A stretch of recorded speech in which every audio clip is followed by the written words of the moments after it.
сакам да ви прочитам нешто за почеток, тие што ќе го препознаете, ќе знаете за што станува збор. На македонски, не на српско-хрватски. Еј Словени, жив е тука зборот свет народот, штом за народ срце чука преку син во внук. Жив е вечно, жив е духот словенски во слога. Не плашат адски бездни, ниту громов оган, пустошејќи нека бура и над нас се втурне. Пука даб и карпа сура, тлото ке се урне. Стоиме на стамен прагот, клисури и беден. Проклет да е тој што предал родина на врагот. Знаете ли што е таа? Некој дали знае што прочитав сега? Ако ја прочитам на југословенски, ќе ви беше многу јасно тие што сте живееле во таа држава. Ова е химната на Југославија. Постоеше на времето една Југославија, по која сите ние сега сме југоносталгични, и кога го слушам Балашевиќ, иако јас не сум живеел многу во таа Југославија, малце, но еве кога слушам Балашевиќ, некако ми се будат некои југоносталгични чувства. Во таа Југославија изворот на идентитетот и точката на обединување беше разбирањето дека нашиот корен е еден. Ние сме потомци на словените.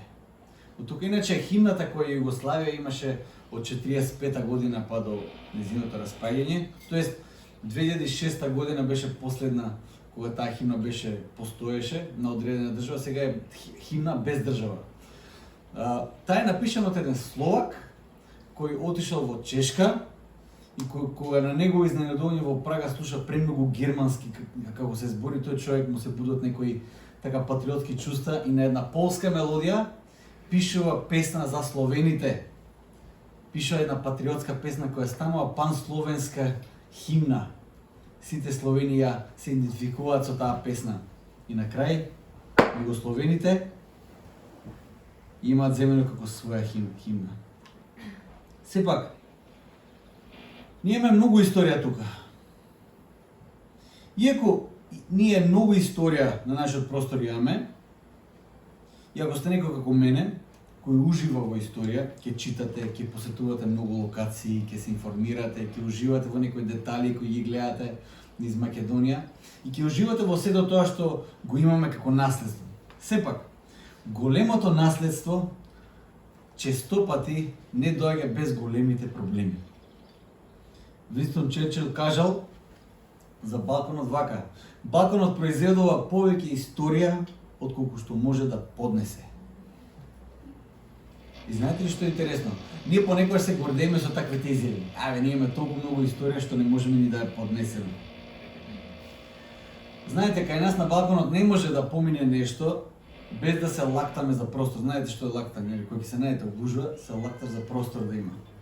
Пред некој ден стигна порака до јавноста дека покрај универзитетот Свети Кирил и Методи сега е регистриран клон на истоимен универзитетот Бугарија, но сега во Македонија се вика вака: Свети Кирил и Методи. Историјата не може да ни понуди толку материјал колку ние на балконот може да се скараме и да се лактаме. За све ние ќе се скараме. Утре 24 мај е денот кој се празнува за Свети Климент и Методи. И јас одлучив да исчитам материјал малце за тие двајца браќа од Солун, великани, кои потекнуваат од наши простори и можеби да научиме од нив некои принципи кои верувам дека ќе бидат на благослов за нас, за наша изградба, затоа што тие луѓе биле црковни луѓе. Тие луѓе биле мисијски луѓе, мисионери биле. И многу може да се научи од тие луѓе. Јас го читав, еве да кажеме, похвали и поуки од Свети Климент Охридски кои биле напишани и таму меѓу другото тој пишува и за браќата Кирил и Методи. Свети Кирил и Методи живееле пред многу години и нивната мисија и дело досега биле анализирани, проучувани на многу начини и многобројни интерпретации постоја за тоа што правеле, како правеле, кај оделе, какво влијание имале, од кој биле пратени, со каква цел и што всушност они постигнале. Различни луѓе различно реагираат на одредени концепти и категоризации кога се зборува за нив. Еднаш едно свештено лице од православната црква зборев за Кирил и Методи, и јас ги нареков просветители. И сте ги слушнале, нели, они се просветители на словенски народ. Тој човек се вознемири. Викам, зошто? Па вика, просветители е зборот кој комунистите го користија за нив, за да го занемарат црковното значење на тие двајца браќа.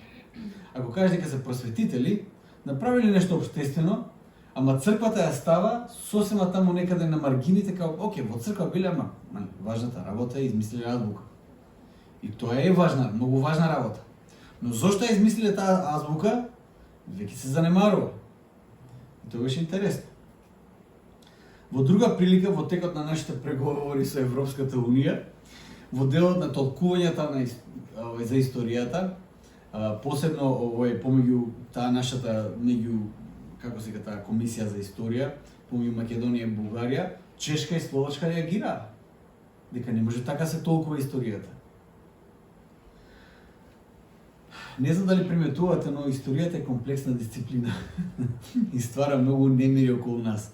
Замислете, зборуваме за нешта кои се повеќе од 1000 години стари. Повеќе од 1000 години. Ние се уште се лактаме за тие нешта. Значи, историјата е многу комплексна работа, многу богата работа. Работа која може да те стави на одреден пиедестал, но може да те сруши скроз. Нешта кои се случиле пред повеќе од 1000 години денес будат толку многу емоции кај сите нас. Сите нас кои живееме на Балканот. И знаете ли што? Понекогаш затоа што се наоѓаме во една долга транзиција како држава, стално сме на некои маргини, стално сме во некои, да кажеме, ако сме на врвот сме заради лоши нешта, ако сме на дното заради добрите нешта, од добрите нешта ние сме на дното, но за лошите сме на врвот. И се чувствува една нелагодна ситуација. Јас се чувствувам нелагодно. Не ми е пријатно тоа цело време да го слушам. Кога ќе слушам дека Скопје бил, ние за среќа оваа недела, пример, пред неколку години бевме најзагадениот град во светот. Вау, по тоа сме познати. Или во некои други работи во кои не сакаме да бидеме познати. Мислиме дека понекогаш ни се ствара некој чувство дека ние сме во една таква каша. Понекогаш може да почнеме да гаеме некој дух на жртва, дека сме ние вечно жртва. Понекогаш чувствуваме дека цел свет има регрупирано против нас. Што сме им сгрешиле толку многу? Не знам дали ви се раѓаат некои такви чувства или не ви интересира толку многу. Контекстот во кој делуваат Кирил и Методи не бил ништо поразличен од нашиот. Овие политички, црковни неприлики во тоа време не биле многу различни од сега. Само тој период бил малку покрвав од нашиот. Многу покрвав. Ај малце историја, јас пошто сакам историја, сакам да ви дадам еден контекст да видите во каква ситуација се наоѓаат тие двајца браќа. Политичката состојба. Има две царства. Источното римско царство, кое се нарекувало Византија, се што било силно и постоело, но некако преходно, бидејќи се соочува со налетот на исламот, доле на југо-исток, од една страна, и налетот на паганите кои доаѓаат од север и го притискаат, создаваат своји царства и го притискаат Византиското царство. Тоа е едното царство во кое се наоѓаат тие. Другото царство во кое се наоѓаат, пошто тие две царства се испреплетени, е Западното римско царство, кое паднало, веќе не постои во тој момент, од 5 век навака не постои Западното римско царство, но со Шарломеин, еден еден цар на франките, тој се обидува да го воспостави тоа Западно римско царство и се прогласува за император. Тоест, папата го прогласува за император и се обидува да ги обедини сите тие народи кои биле едно време под Западното римско царство и да владее со нив. Тој што е интересно е дека Шарломеин, тој владател од тој момент кога е прогласен за император, носи заштита на папата и добива доста голем број на поданици кои не се во неговото царство. Но тоа што папата го добива е приликата тој да го круни со Шарломеин. Со тоа што папата ја дава круната, со други зборови го задржува авторитетот врз оној кој владе, ако он го прогласи за император, ќе биде, ако не, од таму доаѓа авторитетот. Кирил и Методи се наоѓаат во една таква каша, која источното и западното царство се пред голем предизвик, од една страна, од друга страна налетот на паганските народи кои доаѓаат во 8 и 9 век и формираат своји царства, има страшно многу војни. И во една таква каша се Кирил и Методи. Византија можеби малку ослабена војно, но културолошки била силна империја. Колку владеела со културата, со религијата, била многу силна империја. Западното Римско царство не постои на тој начин кој постоело. Со Шарломен и неговото кронисување и неговите наследници, папата го става своето влијание врз него. И црквата на некој начин во Западното царство станува единствен обединувачки фактор за сите тие различни племиња. Состојбата на црквата во тоа време. Каква била состојбата на црквата? Иако црквата е поделена веќе на исток и на запад, црквата била една, во 1024 година се поделува на источна и на западна црква, си фрлат шизма едни на други, сега ти си во криво, други сега ти си во криво и се делат. Иако црквата е поделена, да кажеме, според управување на исток и запад, Константинопол од една страна во Византија и Рим, Ватикан во другата страна, сепак црквата формално не е поделена. Тие оперираат заедно. Веќе во времето, мисијата на Кирил и Методи може да се видат некои работи кои подоцна ќе бидат причина за поделбата. Таа некоја доктрина за филиокото, нема да навлегувам во тоа. После, некој ако има интерес, ќе му објаснам. Но 150 години после Кирил и Методи, тие работи кои во тој момент биле проблем, едноставно ги гледаме, стануваат причина за поделба. Црквата многу зависи од локалниот цар или император кој бил политички, како ќе действува, каква мисија ќе има, кој канони ќе ги почитува, на кој јазик ќе биде литургијата, многу зависи од тоа. Иконоборството е активно и тоа е голем внатре црквен проблем, но сега веќе во тој период почнуваат борбите за надмоќта на црквените општини и патријаршии. Кој од каде ќе добива авторитет, на кој јазик ќе се проповеда, на кој јазик ќе биде литургијата, кој писмо ќе се чита и така натаму. Црквата веќе има доволно наследство и разноликост за да почне да се расправа за традиција и за форма. И црквата од секој што го прави. И во времето на апостол Павле, ќе видите кога тој зборува до црквите, ќе видите дека имате групи кои се расправаат што треба, како треба да се прави. И апостол Павле на некој начин ги носи до некакво единство, зашто црквата треба да биде единствена. Значи, зборуваме за политичката ситуација, за ситуацијата на црквата, а сега ќе збориме и за мигрантите. Словените во тој момент биле мигрантите. Тие доаѓаат на овие простори. Со тек на сите тие векови, голема маса на луѓе продираат длабоко во територијата и влијанието на народите на Балканот. И влијанието на мигрантите е преплавувачко. Словените кои со себе ја носат својата култура, традиција, религија, се носат, своите навики ги носат, живеат паралелно со тие некои староседелци кои биле тука веќе на Балканот, кои биле христијанизирани. Освен словените, разни други пагански народи се доселуваат на територијата која била под Римското царство, но сега веќе ослабено. И со векови се војнат војни за превласт помеѓу сите. Црквата, драги мои, не е поштедена од тоа. Црквата честопати служи како параван, некојаш за примирие, некојаш за ширење влијание и во речи секоја мисија на која црквата е пратена, за која не можеме и не можеме да читаме, има доза на царско влијание, на влијание политичко, што треба да се направи, што не треба да се направи, така натаму. Јас се ставам во кожа на тие луѓе кои биле тогаш во 9 век, во еден таков свет, во едно такво општество, во еден таков, како да кажам, во еден таков случај. Доколку ти би живеел во еден таков контекст, тоа не е лесен контекст. Ти живееш во тој контекст.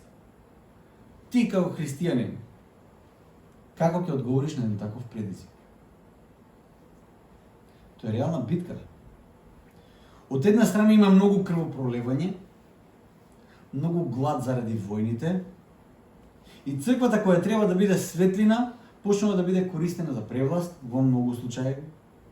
Територијата е преплавена од мигранти и станува се потесно. Го користам овој збор мигранти затоа што многу полесно ќе разберем што значи во тој момент кога словените доаѓаат. Станува потесно. Сега тие полиња кои биле за мене јас да ги обработувам или пасишта за моите овци, сега има еден друг народ со своји овци, со своји потреби за полиња и станува тесно. Почнуваме да се лактаме, станува се потесно. Она што ти било досега безбедно место, веќе не е. Како ги одговориш на тој предизвик? Знаете ли што, нашата состојба не е многу поразлична. Ќе ви кажам и зошто. Тоа што можеби територијално го читаме за историјата, во наш контекст еквивалент на тоа би бил некаков идеолошки контекст на борба.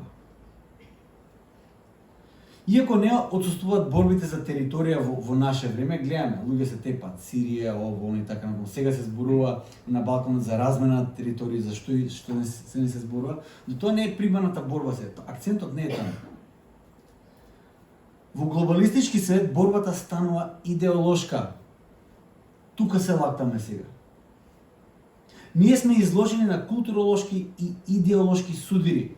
Тоа што ти го веруваш, веројатно не е нешто што ти го веруваш, што јас го верувам и обратно. И тоа често пати знае да се излее на социјални медиуми. Почнува по старата генерација, дедо ми кај што живее во селото, тоа е на клупата кај што пред неколку години пиеле сите пиво, сега се делат на 2 групи, на 3 групи, зависи што застапуваш, која група ја застапуваш. Едноставно тоа се случува идеолошки, веќе не е територијално. Идеолошки се бориме едни против други. Ние постојано слушаме за родовата идеологија. Најголем дел можеби од нас не знам што тоа значи. Слушаме за традиционалното наспроти либералното разбирање на вредностите. Ти се две различни вредности. Постојано слушаме за некаков прогрес. И за прогрес, и си викаш прогрес кон што? Кон што растеме? Дали постојано растеме кон напредување или назадување, пошто тоа е прогрес. После Француската револуција, просветителството, националното будење на народите, модернизмот и постмодернизмот, ние денес, тие се некои работи кои се случува во последните 300 години. Тоа не е, значи, такви големи промени, историски тоа е мал период да се случат толку огромни промени. Ние денес разговараме за структурални промени, какви немало никогаш во историјата. Слушаме за некаков постструктурализам. Сте слушнали ли за тоа? И тоа е многу интересен концепт. Разбирање дека секоја социјална структура, и сега што се подразува под социјална структура? Бракот, се живо што ќе ви текне, што ние како луѓе го сметаме за нормално и за установени социјални структури, се верува дека е креирана структура од човекот. И се верува дека апсолутно секоја структура која постои може да се вратиме назад и да создадеме нови структури, нови дефиниции на структури. Се може да се реструктурира на друг начин. Разбирање за тоа што е бракот, што е заедница, па дури што е машко, што е женско, се до тоа е еден социјален конструкт и се до тоа може да се вратиме да го редефинираме и да идеме да имаме сосема нова линија. Сега веќе не е само Балканот, туку цел свет почнува да произведува повеќе историја од колку што може да ја поднесе. Го заразивме цел свет.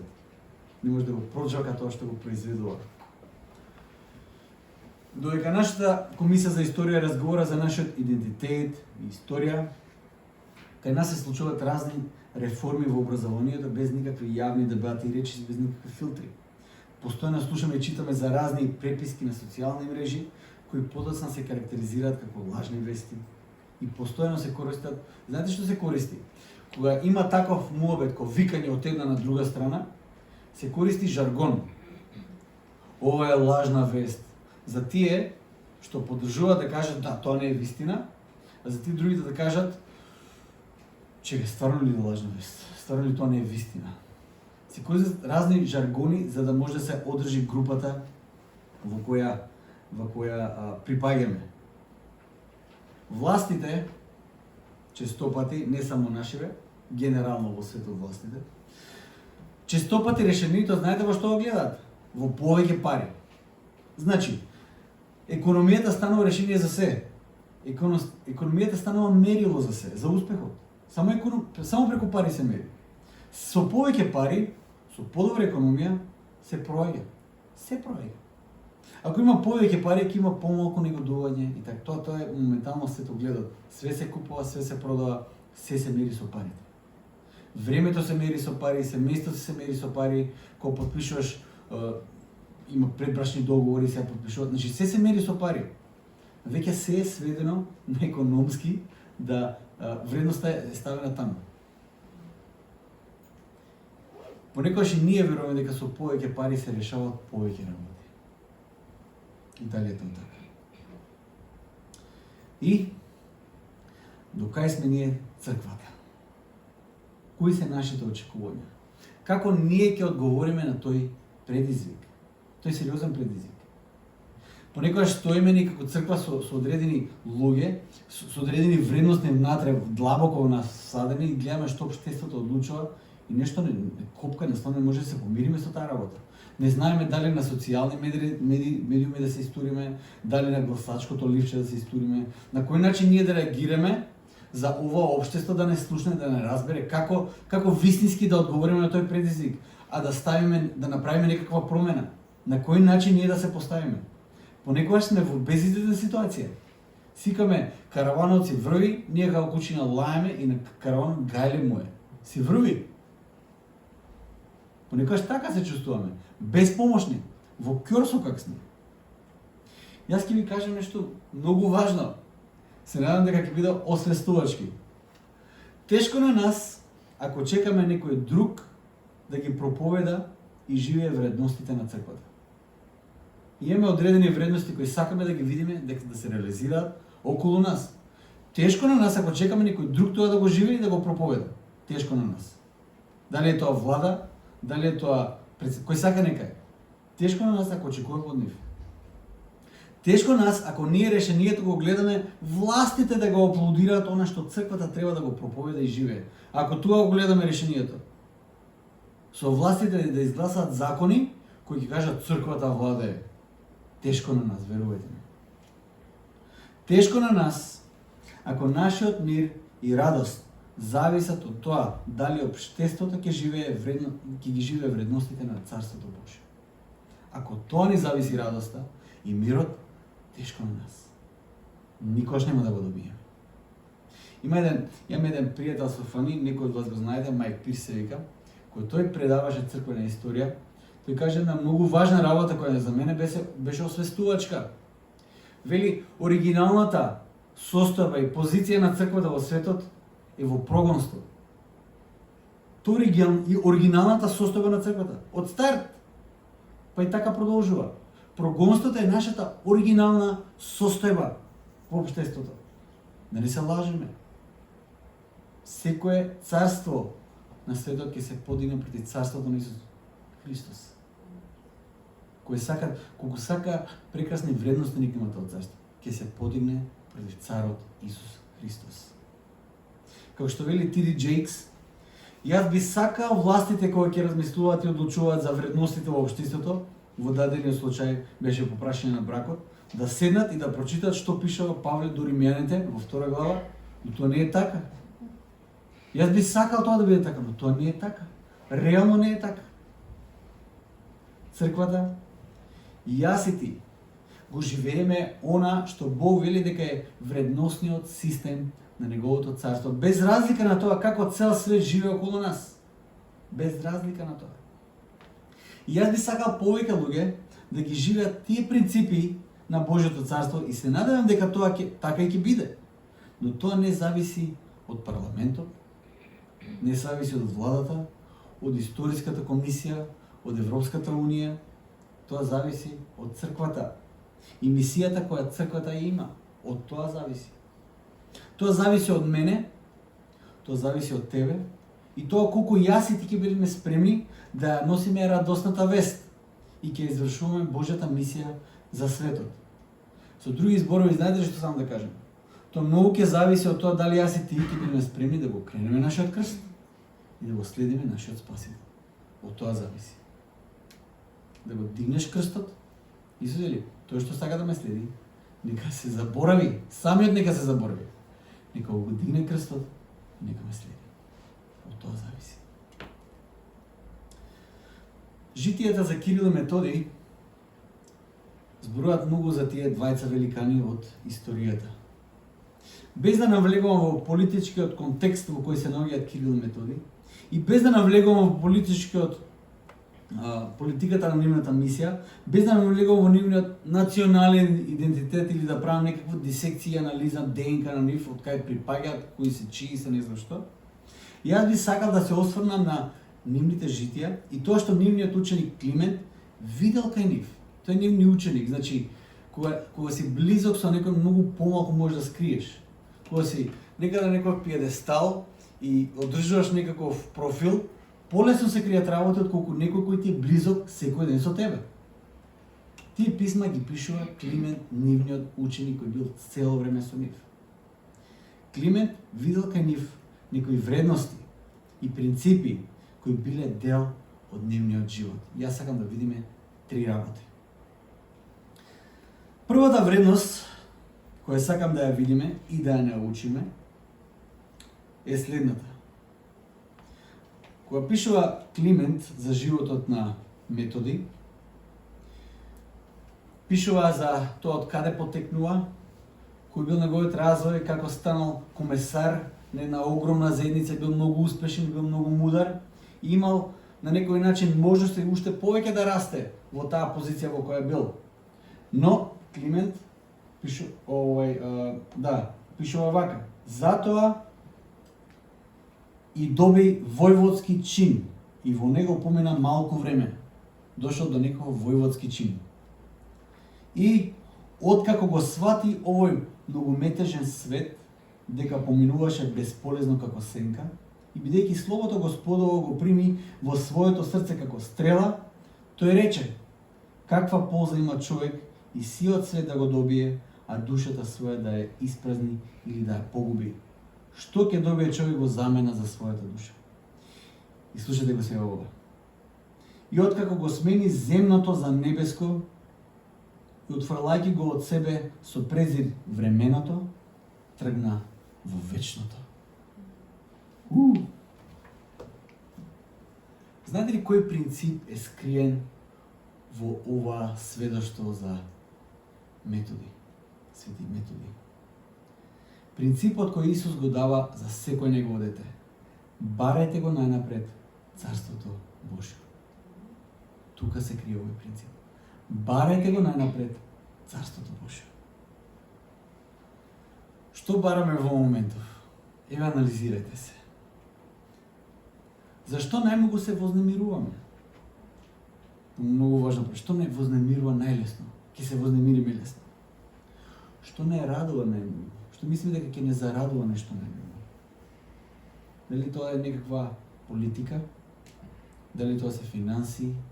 Дали е некој статус? Дали е некаква работа? Дали е некоја ситуација во друштвото, во фамилијата? Што е нешто по кое трчаме во моментов? Што е тоа нешто кое ни ја одзема цела енергија, цела сила, целото внимание? Барете го Царството Божјо најнапред. Кирил и Методий, потекнувајќи од добро семејство, завршиле на почесни места, и како што вели текстот, гледајќи ја миливоста на сето тоа, ти го отфрлија временото за да го придобијат вечното. Методий, чиј живот тргнал кон тоа да биде на добра позиција во царството, се откажува од тоа и оди во манастир, каде со години расте во мудроста и преку непрекината молитва. Тој човек бил човек на молитва. Човек на молитва. Човек кој многу добро го познава Божиот збор. И тука доаѓаме во втората вредност. Во обете Климентови житија можеме да видиме како Божиот збор превладува. Превладува во нивната мисија. Често пати Свети Климент ќе напише зборот Божи носи светлина во темнината на народите кои живееа во гревот. Каде Господ ги праќаше Кирил и Методи, ја носеа светлината на Божиот збор. Ја носеа секаде и продираше длабоко во срцата на луѓето.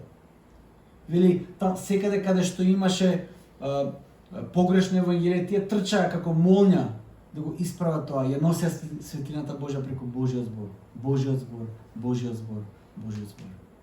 И тука доаѓаме до вториот принцип. А тој е принципот со кој Исус се брани во еден од нападите на сатаната. Вториот принцип е следен. Не живее човек само од леб, туку од секој збор кој излегува од Божјата уста. Тоа можеме да го видиме кај Кирил и Методи. Свети Климент, како што кажав, не може доволно да нагласи колку било важно и преобразително нивното проповедање на Божиот збор во места и помеѓу народи каде преовладувал мракот на гревот. За таа цел браќата инсистираат на проповедање на јазикот на кој го разбираат тие луѓе. И за таа цел ја составуваат глаголицата, преку која на говорен словенски јазик го преведуваат Новиот Завет, псалмите, а подоцна и некои литургиски книги. Божиот збор прави огромна разлика за процетот на човекот во сите аспекти. Во сите аспекти. Тие можат да се наречат и просветители, и херои, и проповедници, и свети кои имале некаква апостолска мисија помеѓу народ, како што апостол Павле имал апостолска мисија помеѓу незнабожкиот народ во тоа време. Се потекнува, апсолутно се потекнува од нивната љубов кон Божиот збор и длабочината и силата која Божиот збор ја има. За нив Божиот збор е светлина која продира длабоко во темнината на срцето на луѓето. И затоа првото нешто што го преведуваат на новата азбука што ја направиле бил Божиот збор. Првото нешто. Причината зашто доаѓаат до азбука, ја измислуваат таа азбука, е Божиот збор. Божиот збор. Човек не живее само од леб, туку живее од секој збор кој излегува од Божјата уста. Тој е принципот и вредноста која Кирил и Методија имале до крајот на својот живот. И доаѓаме до третата вредност. Ќе ви прочитам сега едно писмо кој е посветено на свештениците од една голема епархија во која сега во овој момент епископот Адриан го праќа Методи да биде епископ таму во таа голема епархија.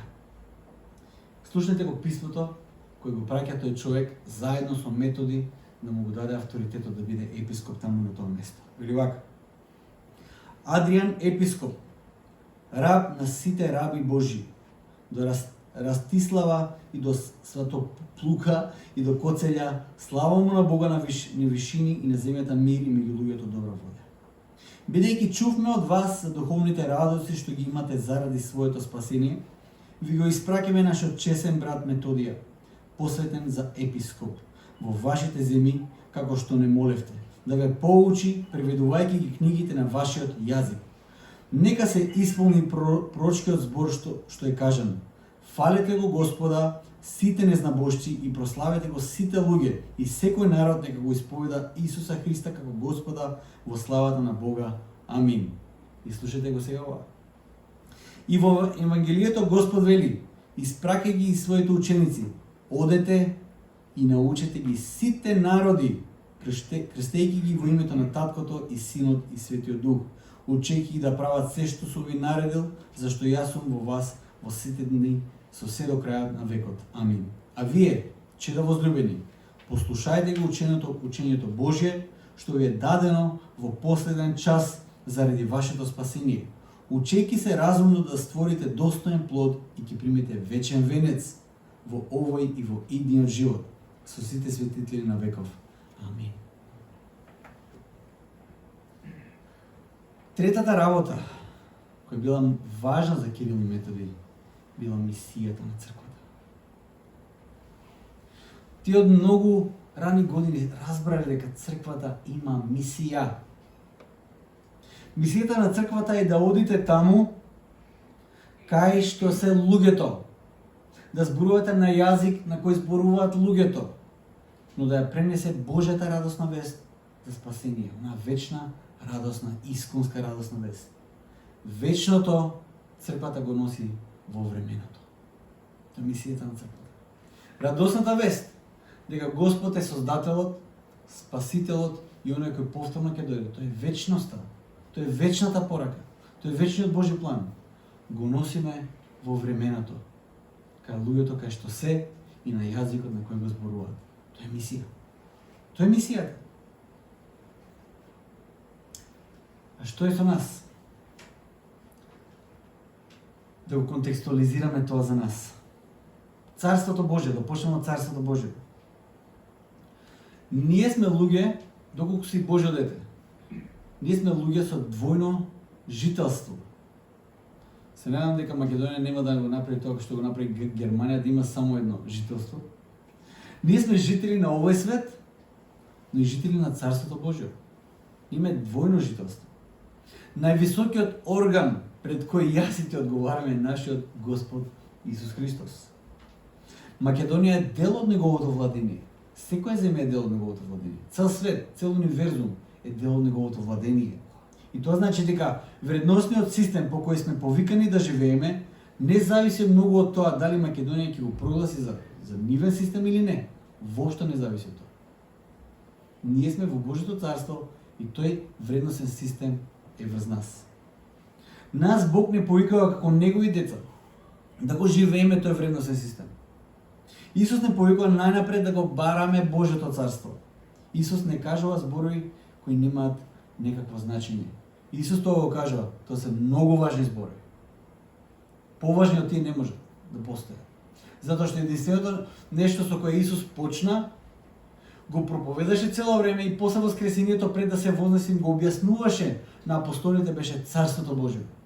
Царството Божјо и Царството Божјо. Ние сме жители на Божјото царство. Вредносниот систем и мисијата на Божјото царство се врз нас. И живееме во тоа Божјо царство. Втората работа, Божјиот збор. Црквата постојано почнува со Божјиот збор. Ако црквата доживее некаква реформа, тоа ќе биде заради Божјиот збор. Но со тек на време го остава по страна. Тоа постојано се случува како циклус. Црквата ќе го добие Божјиот збор, добива реформа. Со тек на време го остава по страна, тргнува по некој кој знае што патеки, разговори. Подосна пак ќе го знаете како во Стариот Завет. Кога книгата на законот беше најдена во времето на Јошија, се случи реформа. Исто е денес. Ако го земеш Божјиот збор во твојот живот да има многу важно место, се случува реформа во твојот живот. Ако црквата го издигне Божјиот збор на важно место, реформа се случува. Кога црквата за време на реформацијата го издигнува значењето на Божјиот збор, се случува таа силна реформација. Во 18-19 век кога се случува таа радикална реформација, повторно Божјиот збор, проповедањето на Божјиот збор на разбирлив јазик се случува, црквата доживува реформа. Денес читањето и студирањето на Божјиот збор е една од најспоредните работи во животот на христијанинот. Знаете ли што нас не интересира сега најмногу? Почнуваме да пројавуваме интерес за практична примера на Божјиот збор, која некој ќе ни ја изџивака пред тоа. Не пристапуваме ние кон Божјиот збор.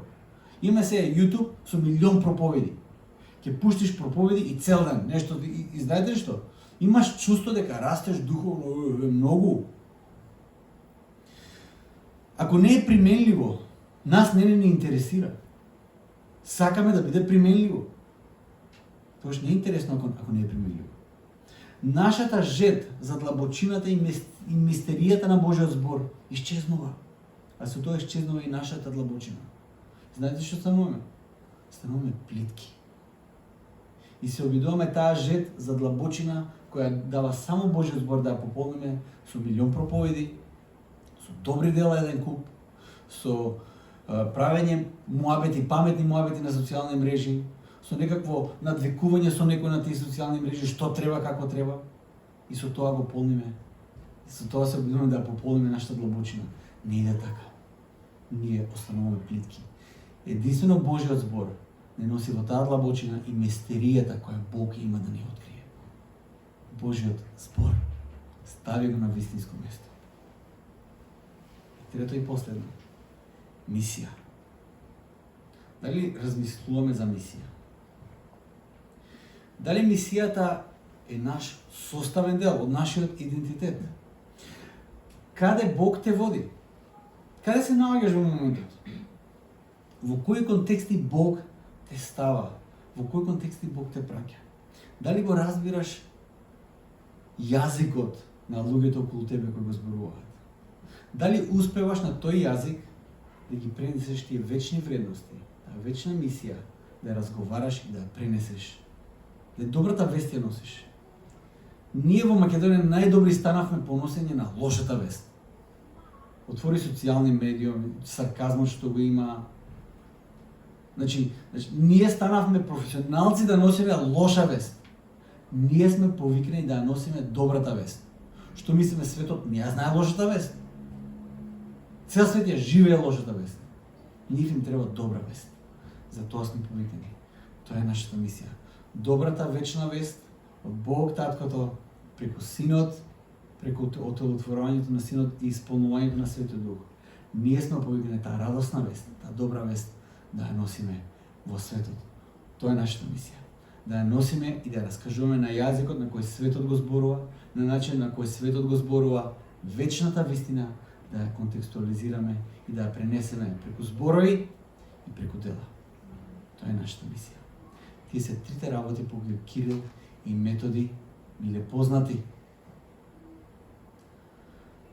Сакаме ли да бидеме наследници на таа историја? Сакаме ли да бидеме наследници на тој повик? Сакаме ли со гордост да ја пееме Хрисловини? Не ја пееме. Ама да знаеме дека имаме непрекината нишка со црквата, со евангелската вистина која се провлекува низ сите векови. Сакаме ли да имаме таа историја? Живете ги тие три принципи. Живете ги тие вредности. Бидете во Божјото царство. Барајте го Божјото царство најнапред. Читајте го Божјиот збор.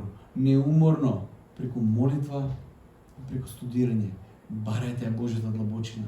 Барајте ја Божјата мистерија да ви биде откриена. И тоа што Господ ќе ви го каже, одете во мисија и носите го насекаде. Зборувате го на начинот на кој луѓето околу вас го зборуваат. И со зборови, и со дела. Да Господ ни помогне да бидеме црквата, не да одиме во црква, туку да бидеме црквата во овој свет, да бидеме негови деца. Ќе се молиме за крај. Татко наш небесен, ти благодарам за тоа што Боже мој не си не остивал сираци, си го пратил Твојот Свет Дух да биде со нас, да не води, да не чува, да не советува, да не охрабрува.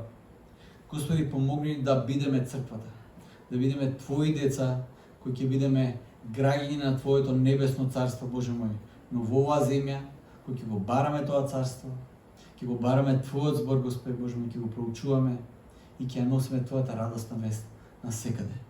Помогни ни, Господи Боже мој, благослови не и биди со нас.